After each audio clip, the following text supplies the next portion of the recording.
आणि आता एक महत्त्वाची बातमी आहे। रोहित शर्मा रिटायरमेंट घेणार का याची चर्चा आता सुरू झाली आहे। कारण रोहित शर्माने तसे संकेतही दिलेत। तिसऱ्या कसोटीत रोहित शर्मा 10 रन्सवरच पवेलियन मध्ये परतला होता।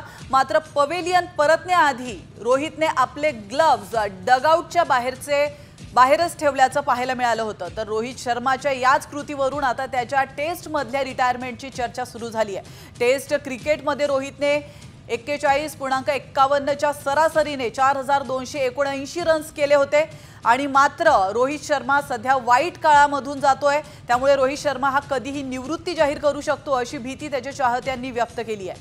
तर न्यूझीलंड सीरीज मध्येही रोहित अपयशी ठरला होता। शिवाय त्याच्या बॅट मधून धावा होत नाहीत। रोहितचा उत्तराधिकारी शोधायला सुरुवात करा असा सल्ला माजी कॅप्टन श्रीकांत यांनी देखील दिला होता।